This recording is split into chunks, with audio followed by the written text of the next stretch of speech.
কবিতা দেশলাই কাঠি। কবি সুকান্ত ভট্টাচার্য। আমি একটা ছোট্ট দেশলাইয়ের কাঠি, এত নগণ্য হয়তো চোখেও পড়ি না। তবু যেন মুখে আমার উসখুস করছে বারুদ, বুকে আমার জ্বলে উঠবার দুরন্ত উচ্ছ্বাস। আমি একটা দেশলাইয়ের কাঠি।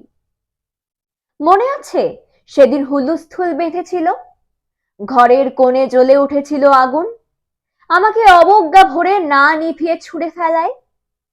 কত ঘরকে দিয়েছি পুড়িয়ে, কত প্রাসাদকে করেছি ধূলিসাৎ। আমি একাই ছোট্ট একটা দেশলাই কাঠি।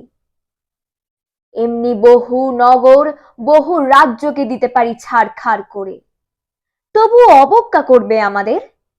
মনে নেই এই সেদিন আমরা সবাই জ্বলে উঠেছিলাম একই বাক্সে? চমকে উঠেছিলে, আমরা শুনেছিলাম তোমাদের বিবর্ণ মুখের আর্তনাদ।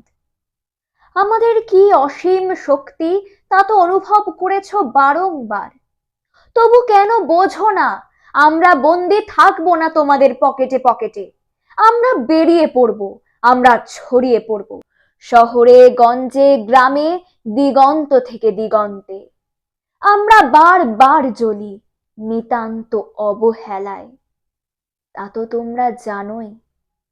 কিন্তু তোমরা তো জানো না কবে আমরা জ্বলে উঠব সবাই শেষবারের মতো। নমস্কার।